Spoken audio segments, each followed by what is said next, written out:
Guys, good evening, Buffalo Late Night, Bills Mafia, everybody. I know I said Buffalo Late Night. We are here live from the NFL Draft, live from day 2 in Detroit. Bills Mafia, exciting times ahead. We have the 33rd pick in the NFL Draft, number 1 pick starting the day 2, second round. Obviously, lots to talk about, lots that happened yesterday.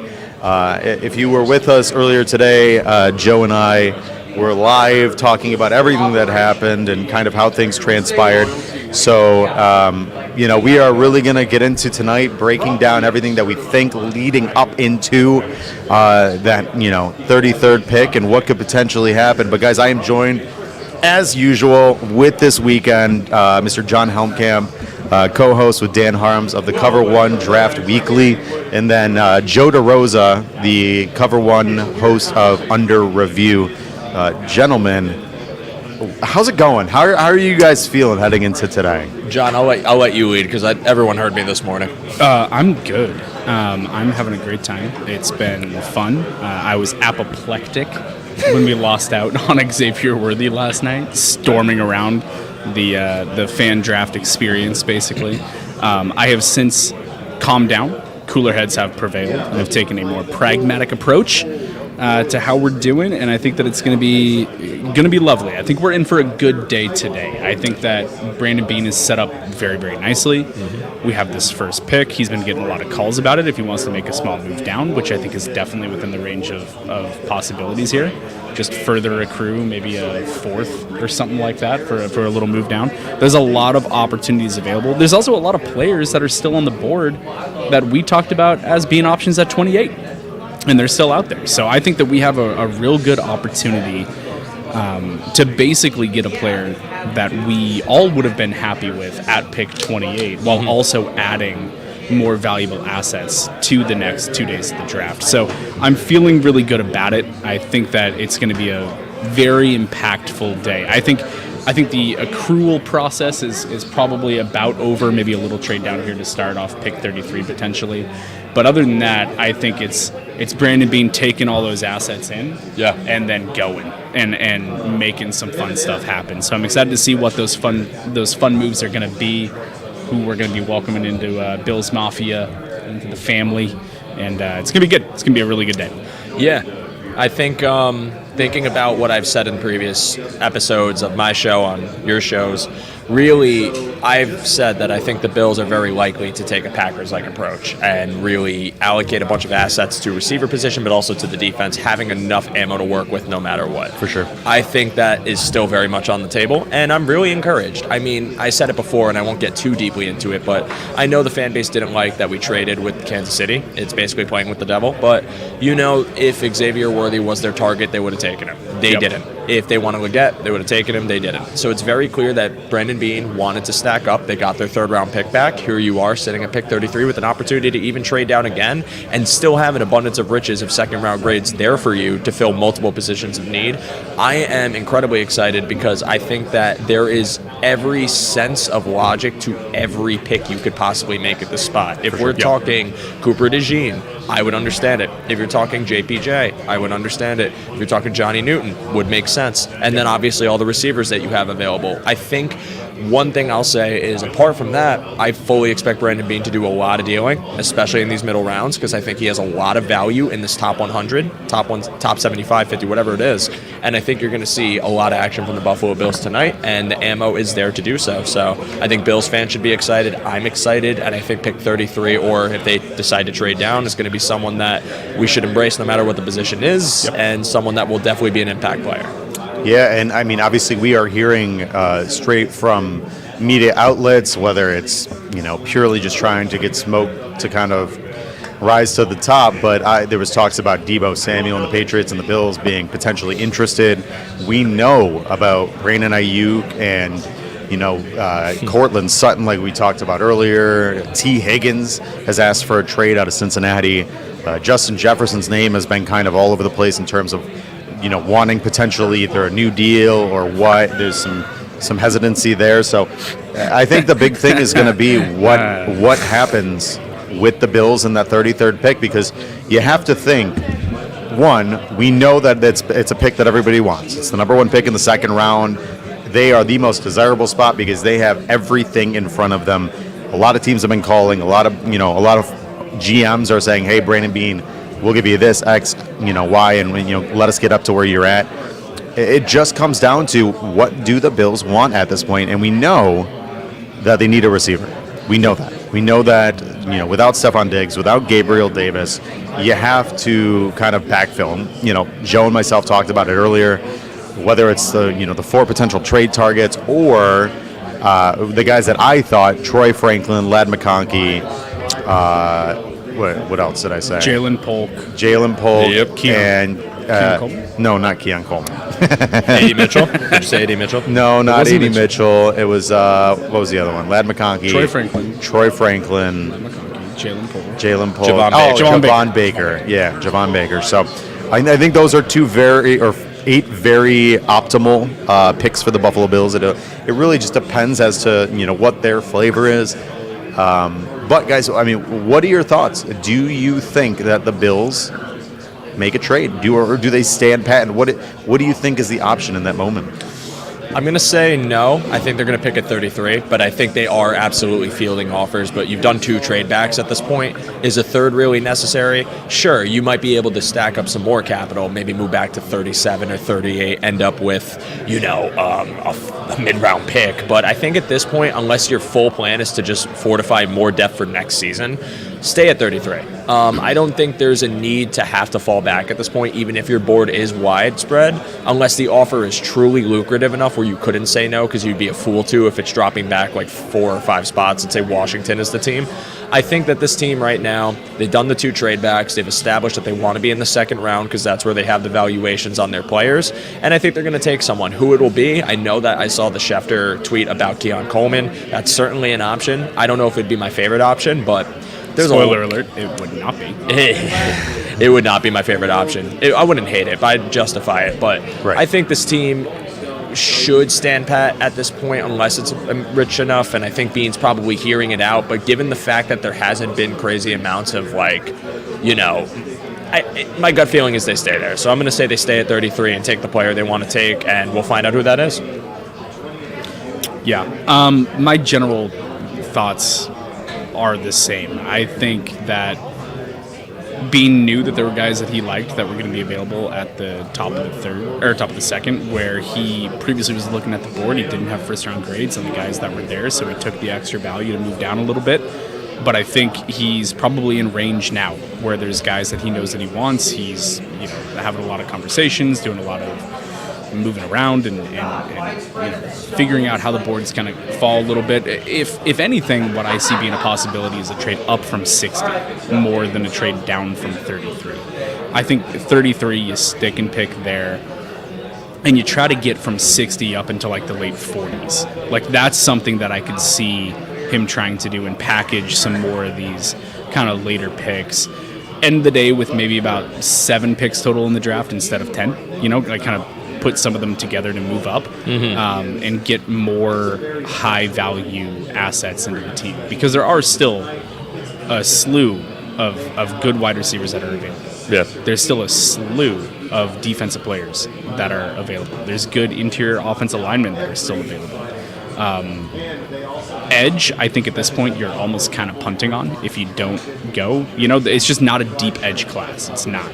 So that might just be kind of a later round project type pick, you know what I mean, instead of a high value pick that we utilize here. But I think wide receiver, interior offensive line, DB, and Johnny Newton too. Johnny Newton's a very, very valuable asset that I'm shocked is still available in the second. Very, very good 3-tech who can also line up. They would split him out wide on the defensive line to Illinois at times, and his ability to bend the corner and the athleticism that he has for someone that traditionally plays an interior position is great. So if the pick is Johnny Newton at 33, I totally get it. Yep. He's a difference maker on the interior defensive line.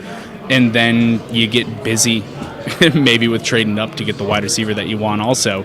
But if it's not wide receiver here at 33, let's not panic yet. There's a lot of potential moving around that Beane can do today. Yeah. And I want to kind of just reiterate that point too, because at 28, I think there were a lot of fans that could justify a non-receiver pick there. Mm-hmm. And, if Cooper DeJean was your pick, then that would have been available. Who is still available, that would have meant, okay, we did this. Now we're in a spot where we don't have this extra, or this third-round pick at 30. I cannot talk, I'm sorry. Second-round pick at 33, so we would have had to wait till 60 anyways. Now, it would be the same thing in essence, except you added a third-round pick. So if anything, you put yourself in a better position where you're still not shoehorned into the receiver if you don't want to be, because there's more ammo if you need to get back up in that round or just want to wait. So, if they had taken DeJean at 28 and then ended up waiting till 60, I think the fans would have understood it, but would have been clamoring for a receiver. Nothing changes if they don't take receiver at 33. I'd be happy if they did, you know what I mean? But if you're telling me that Johnny Newton's the best on your board and the next best receiver is a few positions down, they might do it. And it would be okay because you could easily make yourself propel back up into the round if you really want a receiver. Or at 60, there might still be some really good options, maybe like a Roman Wilson, maybe like a Malachi Corley if you want to go that direction, Javon Baker. I think those guys could still be there. So I'm trying to be like the guy that just tries to talk sense into the people that are freaking out. It's not everybody, but it's some people.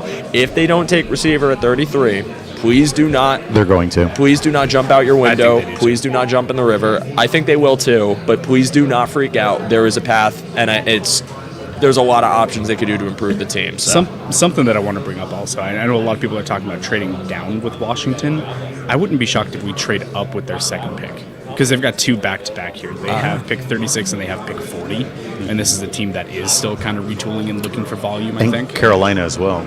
Carolina, they have a couple picks. Well, yeah, they're at 39, and then nope, psych, because we already own that pick. Oh right, duh. But yeah, sorry. Let's see. I think I saw there's two teams with two picks. The Eagles have 50 and 53. That would be the battle of general manager wits right there, trading with Howie Roseman. My wonder though is if you want to trade up, I almost wonder if you could find a team that has an asset that you want, like a receiver, right? Like Washington. I don't think they'd trade Terry McLaurin, but could you say, hey, we'll give you 33, we want Terry McLaurin and your later second round pick? Something to that effect. Get really creative with it and find your way to a number one receiver, maybe on a team that's oversaturated, right? A team that has some excess. Yeah, it's possible. I don't know. I mean, with Washington specifically, I know it's the example. I don't think that would happen. But I think the team, it would depend on the age. It would depend on the control. When you're talking about Cortland Sutton, you could probably get him for a lower round pick and be able to hold on to him for at least a couple of years since he's 28. But I think if you're going to make any moves in this draft and any sort of push back or fallback, I think it's really just to get your young guy, your young receivers. And I think they would want to build it from the ground up where you have the cost control for the 4 years. So it's an option. And again, like the vets we've talked about so many times, they're probably all on the table for Brandon Beane. But I think it's really just, let's just build this thing up with some young talent and make the room something that we can sustain for a longer period of time. Can I bring up a potential crazy option that I don't think anyone has floated yet? Love it. Okay, so the Raiders are a bit of a dumpster fire right now, right? We don't know what they're doing. I'm not sure they know what they're doing. They don't have a quarterback. They don't have a quarterback. And they have Aiden O'Connell, who would have gone in the first round.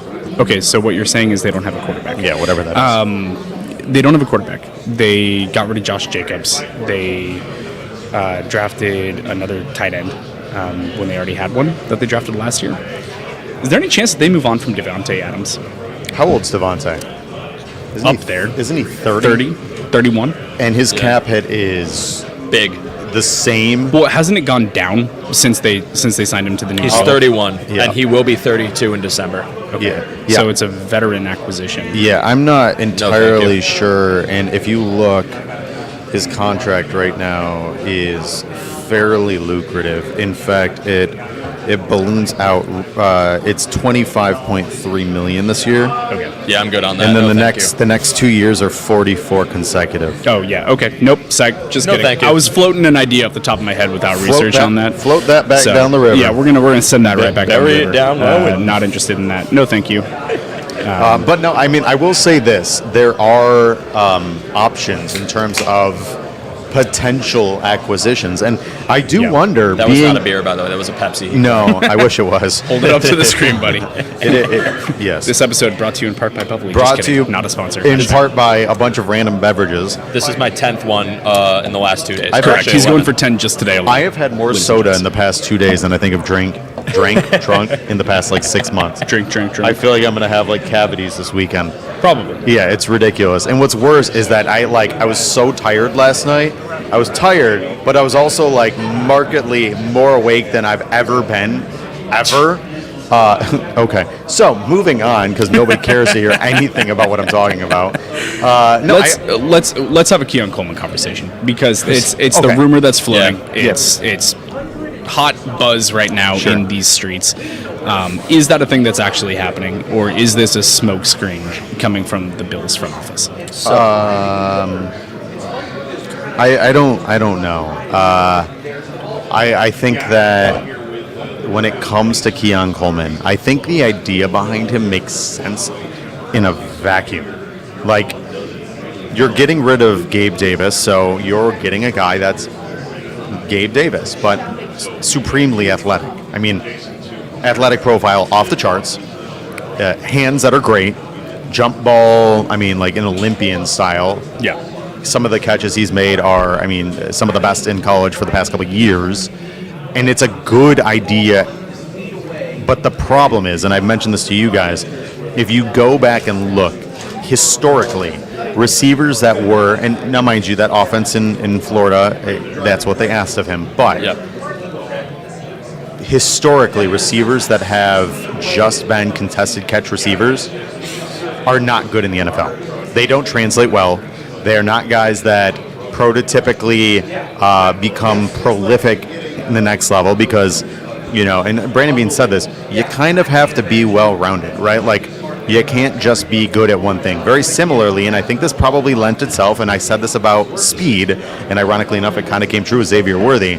With Xavier Worthy, when it came to speed, once the speed goes away, what are you, right? Like, so for Keon Coleman, it's great that he can catch like that, but what else is he beyond that? What else can he add to the defense? And the other part about it is, if you're looking at Josh Allen is not a contested catch receiver. He doesn't throw jump balls up in the air. He throws to receivers that create separation. Yeah. So if you're talking about a guy that is going to be prolific, I just don't, as much as he might, maybe he gets there, maybe there is athletic profile that fits, or maybe there's a ceiling.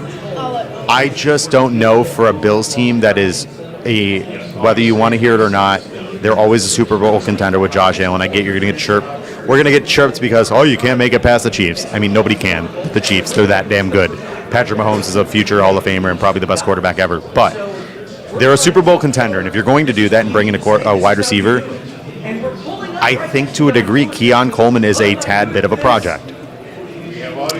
Yeah, so where I stand on it, I don't want him to be their first option. If Coleman were to drop to like pick 60 and you took a receiver or even a different pick here, I'd get it.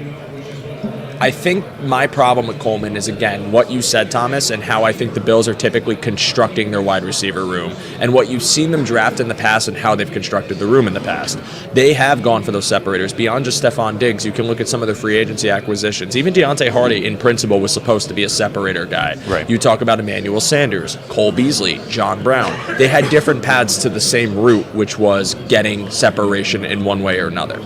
I think Keon Coleman, being the big body guy he is and not winning with separation, but being a high pointer, being a 50-50 contested catch guy, having size is the thing that, while I think for certain teams it would work quite well, because I think that profile will be good in the NFL if you can develop him the right way, which there's always a coach who I think can do that for you.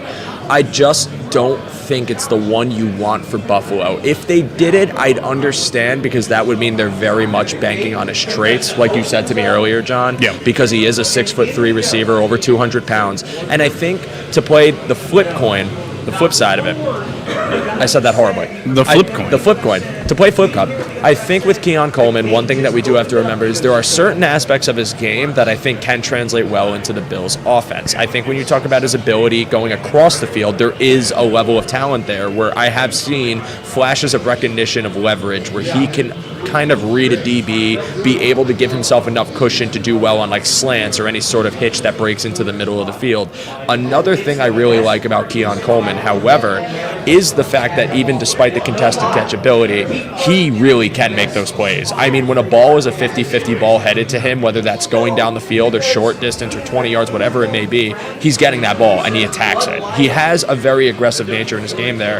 And the one other thing that I will say about Keon Coleman that if he were to get picked, what would make sense to me is that when Brandon Beane described a guy that can get yak, a guy that can turn 5 yards to 50 yards, Keon Coleman doesn't do it with speed. Keon Coleman does it because he's such a bruising receiver. He can take a DB or linebacker down and carry a play further down the field. So if you're talking about screens, if you're talking about short throws to the flat, if you're talking about slants, things like that, I see the world where Keon Coleman can actually do quite well in this role. And then when that is translating into the red zone where you need a short distance separator or a big body for fades or anything like that, there is a path for success for Keon Coleman. Again, there's other players in this draft I would like more because I think when you talk about the context of the Bills offense and Joe Brady, and you bring that receiver in, would benefit Allen from day one a little bit better than Coleman would. Coleman is someone you'd have to develop and get the reps in, but I see a world where Coleman could have success for Buffalo,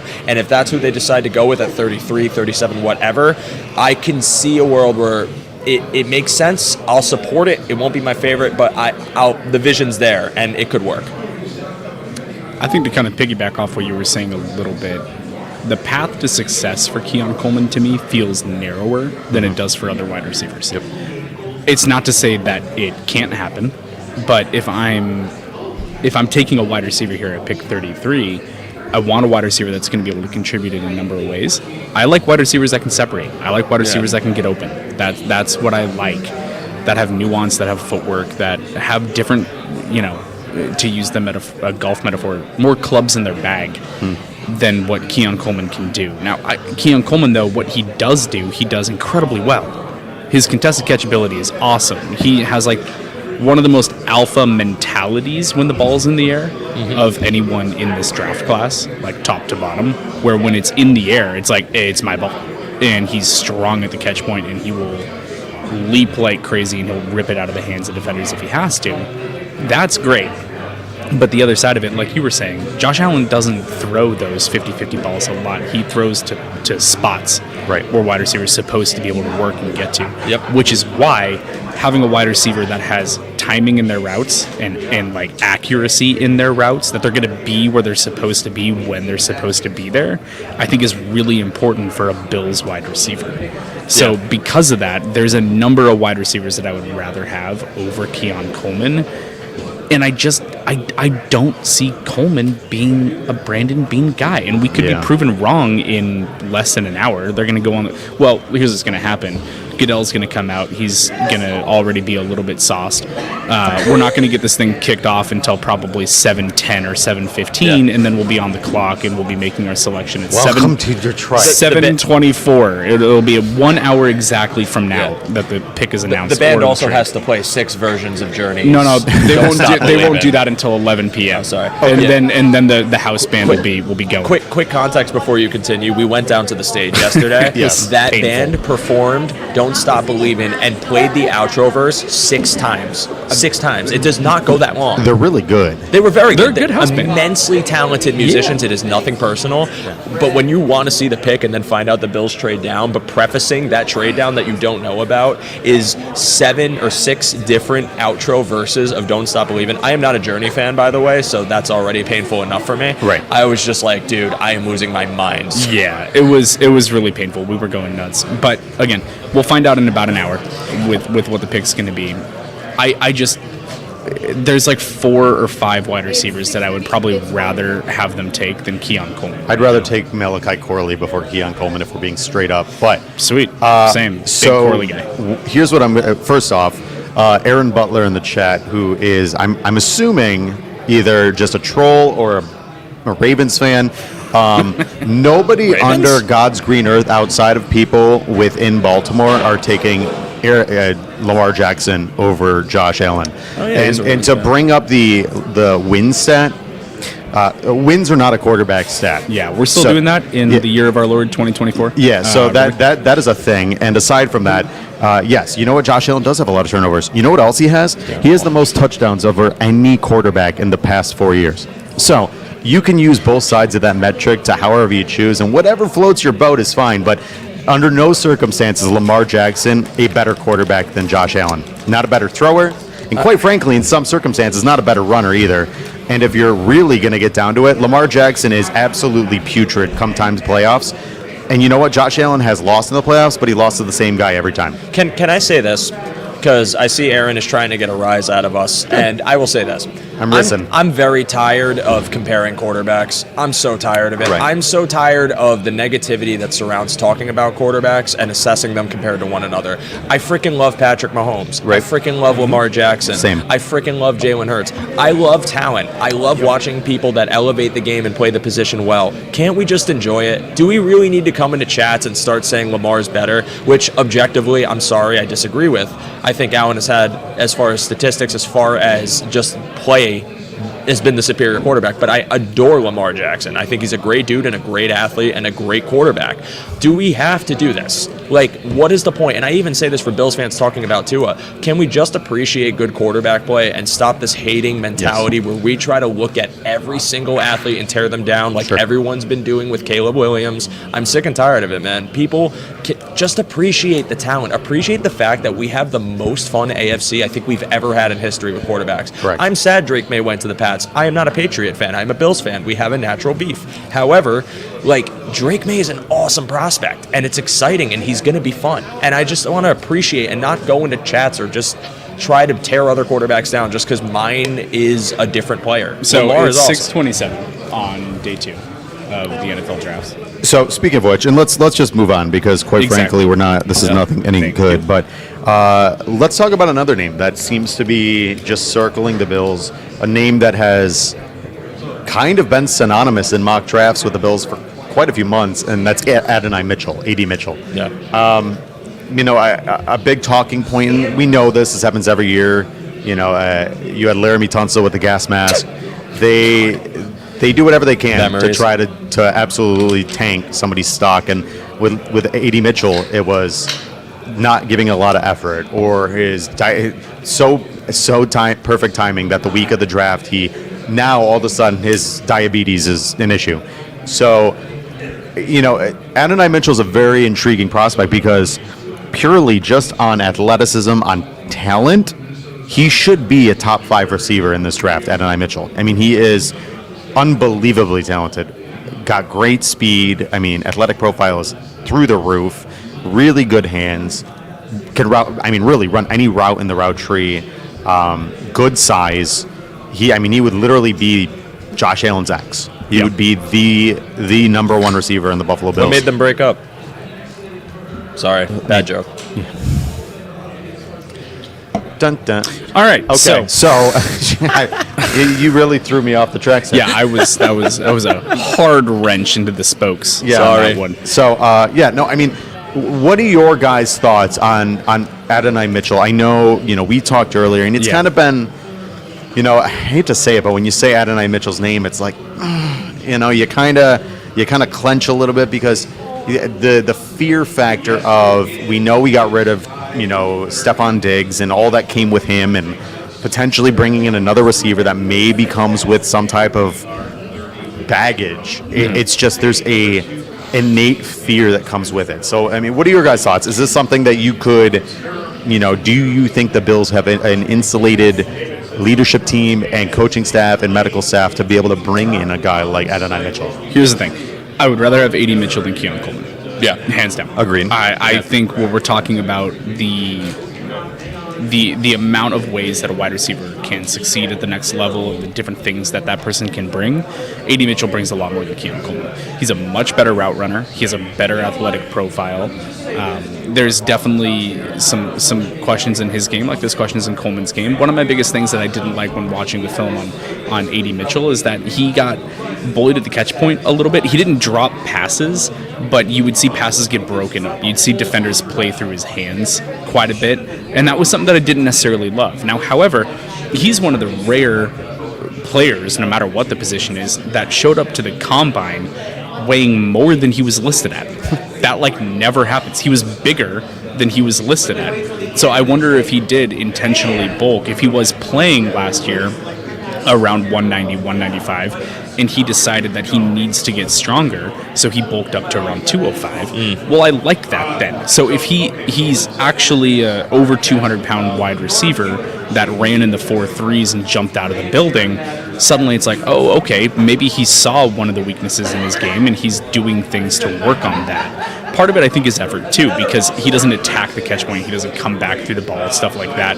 That's coaching. That's stuff that can be worked on and can be improved. But the flashes are crazy high flashes. The upside is immense with A.D. Mitchell. Like you were saying, Thomas, the diabetes stuff coming out the week of the draft, it's a little strange. It's a little strange. Anything that comes out about a player the week of the draft, I pretty much just look at as BS, and that people are trying to hurt the dude's draft stock for whatever reason. Yeah, right. So I'm not sure where that comes from.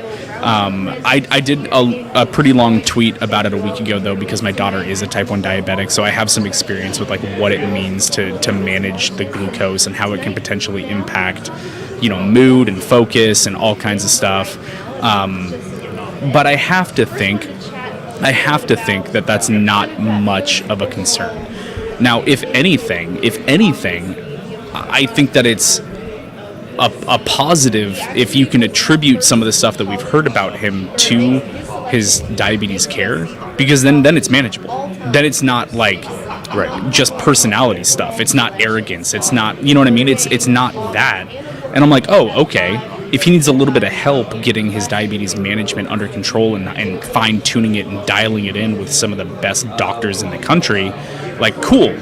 Buffalo can do that, and we can get him that kind of care, and you're able to watch him maybe grow past that. But I do think from a talent level, from the physical and athletic profile, I think that he's an interesting wide receiver. He's still not at the top of my list here, but I would kind of understand it. Now, because there are just any sort of flags, though, about work ethic and effort and attitude, I almost feel like it's kind of off Brandon Beane's board. Right. I just don't think it's a culture fit for Buffalo. So if he is the pick, I would understand it. But I also fully understand if he's not, because they could just go, nope, not dealing with it, not my guy. I want, a culture fit that's going to come in. And that might be a differentiating factor if you have A.D. Mitchell, Troy Franklin, Ladd McConkey in the same tier of wide receivers. The personality, the character might be the thing that pushes one of those three guys over the top.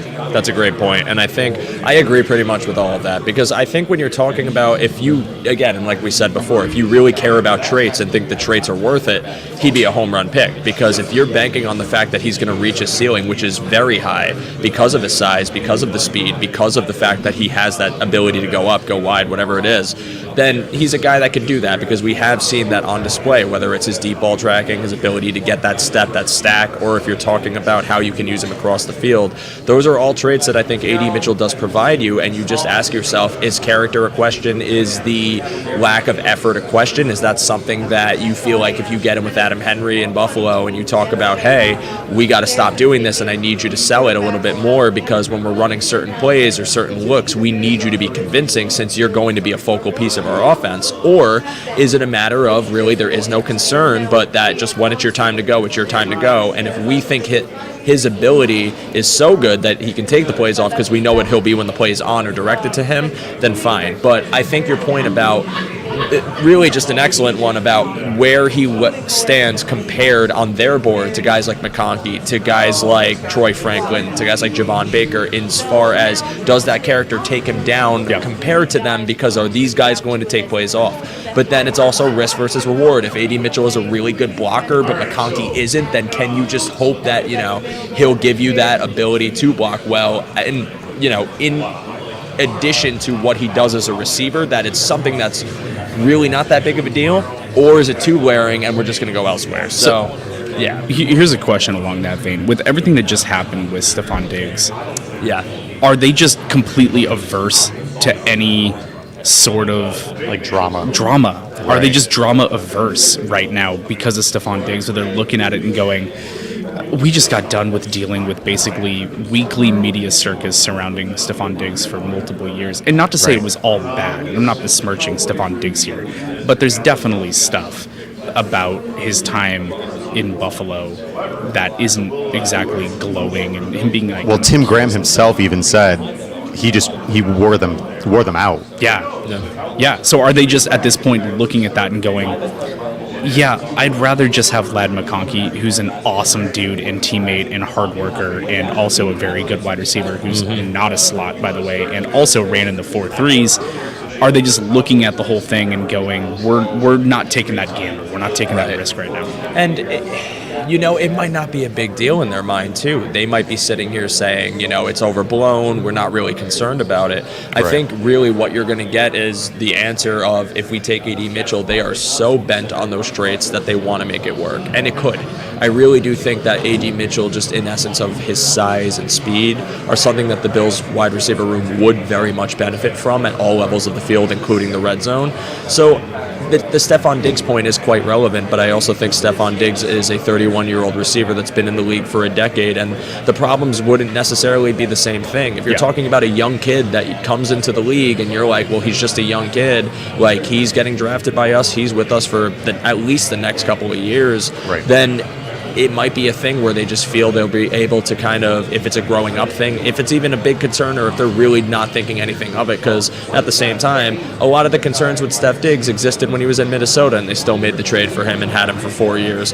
So I understand that sentiment wholeheartedly, and if they pass on him for a different receiver, it would tell me that might be a part of the equation, but I really think that it's not something that I would totally say takes them entirely out if the traits of the player are going to put him back in. Because I think the same thing about Jermaine Burton, who could be a very viable deep threat option for the Bills. There's a lot of late option. But but you're talking with A.D. Mitchell, it's effort / medical stuff. Jermaine Burton is domestic violence stuff. Yeah. So, I mean, that's a little bit further of the... Like, I wouldn't be surprised. I could see Jermaine Burton going undrafted, where there are a lot of teams that have just taken him off the draft board because of the video that came out of him punching a female on the football field when the game was over. So, I mean, with A.D. Mitchell, I think, and I kind of feel in the same sentiment that you guys are saying, that it comes down to what does the coaching staff and the front office feel towards it? Is it they can handle it, it's overblown, and it's more than what it's been made out to be? Because talent-wise, Joe, you just said it. It's in spades. He's everything that they could look for. But then, guys, we have to be in all honesty about that. Troy Franklin, right, and Ladd McConkey, two guys that the Bills have spent a lot of time with, have done a lot of work on, have not as much size, close, but have tons of talent. Ladd McConkey, probably one of the best route runners, some of the best hands in the draft. Decent size, 6'1", and then you've got, Troy Franklin, 6'1", 6'2", one of the fastest guys in the draft. Has some hands issues, but a much better route runner than he's really given credit for. Yes. That's the tough part, because, like you guys are saying, where or how do they rank those out? Do they say, okay, you know what, we like A.D. Mitchell, but all the other stuff, and you've got Ladd McConkey right behind him and Troy Franklin right behind him, do we take these guys because we don't want this other crap that comes with them? It's tough. I think it just, again, and I'll leave it here because I just want to kind of finalize it. It really just depends on how the room views it. I mean, if it's as big of a concern as some other people have, then if they feel that way, they won't take him. But I mean, for all we know, they could think nothing of it and just think that he's a really good player. So, final comment here, because someone did comment in the video here that I put up on the screen for a second. No, we don't know the guy personally. All we're doing is talking about the reports that we've seen. The Bills are going to know. Like, they will have spent time with the guy. They will have done their due diligence in a way with access that we don't have. Right. So they're going to know. So if they take him, it's because they feel comfortable. Yeah. And it's because they've done their work on it. They feel very comfortable with the personality. They're like, nope, all good here. Think it's fine. Maybe a little bit of coaching. Some schools just do that. I remember having the same thoughts about Jamar Chase taking plays off on the opposite side of the field when the ball wasn't coming his way, because the coaching staff doesn't prioritize it. They're not you need to give all of your energy, all of your effort blocking on the opposite side of the field a cornerback that when a run play is going the opposite direction. So some schools, some coaching staffs just approach it differently. Okay, maybe that's how it is with Texas too. Maybe the ball's not coming his way. They're literally telling him, save your energy. Maybe it's because of the diabetes. Save your energy. Don't burn it up. You know what I mean? Like, you never know. We don't know what that is. All we can do is provide information based on the information that we have. Mm-hmm. But if the Bills take him, it's because they've done the work. They've met with the kid, I think. They've talked to him in person. If not, I'm sure that they've had scouts that have been there in person, or they've made phone calls down to the university or whatever. They're going to have more information than we do. And if he's the pick, then it's because they feel confident he's a hyper-athletic wide receiver that a lot of people were talking about going in the 20s and who's available early day 2. Right. You can look at that as a value pick for sure if he's the pick here at 33. And we'll support it, man. That's the last thing, too. We'll support it. It's not an anti-AD Mitchell thing. It's more just that's what you're told, that's what you're getting told, so you have to keep that account when you're talking about the prospect. But listen, I don't know AD Mitchell. If he gets drafted by the Bills, I'm rooting for AD Mitchell, and I really hope that he thrives in the NFL, because no one, you're not going to root against someone that you just picked for your team. But, it's just things to discuss when you talk about any prospect. But for all we know, it could be complete smoke, or at the very least just overblown as hell, which happens a lot in draft season. So a little bit of an update. Jordan Schultz, insider from Bleacher Report, tweeting 20 minutes to round 2, and the Bills have fielded several calls from teams looking to get the 33rd pick. We know that. Wide receiver remains a key priority for Buffalo, who will need a strong package to move out for the third time in this draft. That makes sense. We're going to have to really kind of keep our ears peeled, man, our eyes peeled, our ears heightened, man. There is potential. Who comes a calling for the Buffalo Bills? Is it for a player and a pick to get to 33?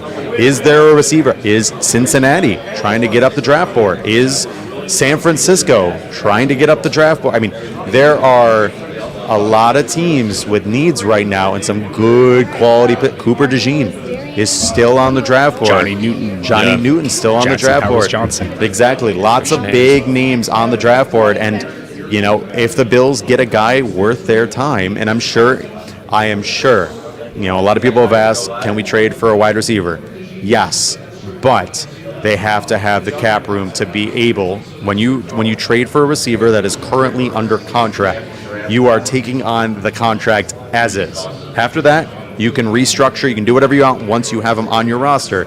But when that trade is consummated, you have to have the room for that cap number. We'll just take T. Higgins for 33 and call it a day. I am certain that Brandon Beane, Jim Overdorf have done what's necessary or have the levers ready to pull as soon if they know that there's a trade ready to come down the pipeline if it was for a veteran receiver. So it'll be very intriguing to see how that shakes out. I think at this point we can pretty much wash Jackson Powers-Johnson, Cooper DeJean, Johnny Newton off the list. Feels like point. It's wide receiver. Yeah, it feels wide receiver or smoke screen. Yeah, I would. Or what? Joseph. JPJ. Yes. The dream is not dead. Yes, let's go. It is dead, like OJ. And, my God. We actually had a password at our Airbnb. and it was about O.J. Simpson, which we thought was really funny considering that we're from Buffalo. I wonder if they said it just for us. I think they did. That would be incredible. Knowing that we're Bills content creators. Yeah. But needless to say, great opportunity for the Bills to be in the prime position, because very seldom do they get the opportunity to be the number one pick in any round. So it'll be intriguing to see what they do here, but we are roughly about 10 minutes out from sending it off to Anthony Prohaska to lead us into day two, round 2, round 3 draft coverage. So let's do it like we did it last night, gentlemen. Last night went really well for me. It did. It went well for all three of us. We were completely clueless. So let's go ahead and let's make some, let's make some hot takes. Who do you think the Bills take, and where do they take him? Or if not, do they make a trade, and for who? I think they're going to stand pat, especially with that report. I think it's just too likely that they stand pat. And I think that given everything we've spoken about, if you're putting me on the spot and asking me who I think they take, I'm saying gut feeling, not because it's my personal preference, just what I'm feeling, vibe. Troy Franklin. Yes. Okay. That's my pick. It's Troy Franklin. It's been obviously I'm an Oregon fan, Oregon born and raised. I've been aware of Troy Franklin since he was in high school. I've watched his ascension for 3 years at Oregon. What he did as a deep threat wide receiver with a quarterback that had the lowest ADOT in the country is kind of baffling, and I don't know really how that happened. But he's fantastic. I'm in on Troy Franklin. Just like I said last night, if it happens, buy him the jersey. We're doing it, baby. We're going. It's rad. Yeah, I just see it. I could see it. I love Ladd, and I think Ladd could be the pick too. But something about the multiple meetings with Franklin and the fit, I could see it. Interesting. I'm very intrigued as to how this might shake out. I think Troy Franklin, it makes a lot of sense.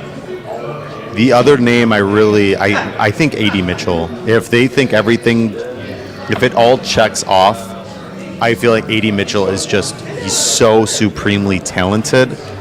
I think a lot of teams are just scared off about the stuff that was dumped on the table in front of him this past week. So I think Adonai Mitchell is a quality option. Unless somebody comes and trades real quick, which, you never know in the NFL. Things come hot and heavy.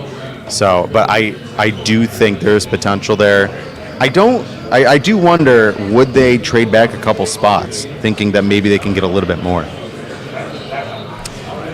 It's possible, but I think that report kind of tells me that the package it's got to be substantial, right? Because if they're really prioritizing wide receiver and they're not willing to budge, to me that's indicating that there is truly a prospect there that they love. And it's just so hard to tell which one they'd love, because there's like 4 guys that all fit the need and all make a lot of sense when you look at who the Bills have drafted from like a size measurement standpoint over the past couple of years. That I hate that. I just feel like it's Franklin just because of the multiple meetings. Again, what he could do, what he could bring, and the way he can get open all makes so much sense in this Bills offense. I know there's worries about his physicality and against press, but man, he'd be fun. I would be very, very supportive of it. Here's my thoughts on the trade down situation. 1, I think it has to be substantial. 2, I think that it has to include a player. I think the package has to include a wide receiver for us to move down, because wide receiver is such a priority right now. So I'm looking at it and going, they know they need wide receiver. We're hearing reports that it's a huge priority, that it's going to take a lot for them to move off this pick, because I think they have a wide receiver in mind. I think that they knew at the end of round 1 last night, this is the dude that we're circling. We're going to make that happen. We're going to go get that guy. For sure. And I think it's going to have to take a lot to make that not be the reality here. And I think it's Troy Franklin, based on, like you said, all the meetings, what he can do. I don't think it's going to happen. I know that we could move down maybe 7 picks, whatever. Tilt just said it here in the chat. But God, I would just hate to move down and have there be another run on wide receivers, and then we're just left in the wind. So I think they're sticking. I think they got a wide receiver in mind. I think that's going to be the pick at 33. I I would be very concerned about Keon Coleman. Like, I get it. And unless they really, truly, honestly believe there's more there, completely untapped, and that, and I will say this, one thing that Brandon Beane said, maybe we looked at the wrong person, but Brandon Beane did say in the Embedded series to Pat McAfee, or Jesus McAfee. Lord, McAfee, good lordy, messed that one up good, that, it's tough when you have a receiver only running 3 routes. So maybe he wasn't talking about Brian Thomas Jr., or maybe he was in multiple guys. Maybe he's talking about Keon Coleman as well, and they believe there is more there, and that Keon Coleman could be that prototypical X. Because you know what I'm going to say to that? Yeah, Troy Franklin. Right. Deeps, curls, and slants. So there's your 3 also. Yeah. I agree. It's tough. I mean, there are a multitude of good guys, and I mean, hell, maybe they feel Javon Baker is good enough to get at 33. I love Javon Baker too. There's Jalen Polk. Jalen Polk is another one I think would be perfect for the Bills. Yep. Does a multitude of things: good size, good speed, good hands, good route running. I mean, that's truly the tough part where we're at right now, because the sheer number, Javon Baker, thank you, the sheer number of guys that are open and available right now for the Bills is tough, really, really tough. And I just, I always get myself wrapped up in a receiver I don't necessarily want. And Keon Coleman's been this guy that I've just been, I liked him, but it just, as things have gone on, I've just been very kind of almost like deterrent towards him, because there's so many guys that do so many things so much better. So. Yep. No, I firmly agree. Not top of my list. I can see the vision. It wouldn't be the first one I go for. Right. We'll find out very soon what they actually want to do, and I'm excited regardless. Yeah, and so speaking of guys, it is 6:51. We're going to be wrapping this up right up, in the next few moments. But I do want to say, we will be going live tomorrow from the Airbnb, but we'll be tapping in hopefully tonight at different points. But stay tuned for coffee and updates. Yes, and flamingos. Yes, and flamingos. Yes. But I do want to say, for all of us here at COVER1, we do appreciate all the support you guys have been giving us lately, all the way through this draft season and this weekend. You guys have been a huge proponent of our success, and we surely wouldn't be here without all of you guys. On that side, make sure you guys are subscribed to the COVER1 One Pass, as well as the COVER1 YouTube channel, and following this live stream right here with John Helmkamp, Joe DeRosa, and myself. Make sure that you tune in with Anthony Prohaska from Disguise Coverage as he leads you through round 2, round 3 on day 2 of the NFL Draft here in Detroit. So I will say this, guys, we're all very excited. We are anticipating what's going to be coming up down the pipeline as to what the Buffalo Bills might do. I know last night was a long night and we got to where we are now. But, gentlemen, if you guys want to give one sign-off, and we will head on out. Sir. Really appreciate everybody watching our content, not just with us, but our live streams. You guys are incredible. We appreciate the feedback. This is an opportunity none of us take lightly, and we're having a blast, and we're excited to see how this goes. But for me, my name is Joe DeRosa. You can find me on Twitter at @show_DeRosa. My show, Under Review, is every Tuesday night at 7:30 p.m., and that will continue on this upcoming Tuesday when I'm back in the good old Big Apple to go live. So you guys are great. Thank you so much. What I'm learning is that my Twitter handle isn't pretentious enough, and that I need to put "the" in front of John Helmkamp in order to match the accents of one Mr. Thomas. So you can find me just at John Helmkamp, lacking the pretension, on Twitter. Thank you, everybody. It's been a blast. It's going to continue to be a blast. We got all kinds of stuff coming. It's going to be great, man. Buffalo Bills about to be on the clock in about 10 minutes. So I don't know if you saw that. Tilt Money just put in the chat, Anthony is having some logistic issues. So tonight, Judge and Tilt will be continuing coverage alongside tonight. Maybe us will pop in. But guys, we love you. We appreciate you. We will see you. And as always, ladies and gentlemen, we are 7 minutes from the launch off of day 2 of the NFL Draft here in Detroit. Let's go. Woo woo. Buffalo.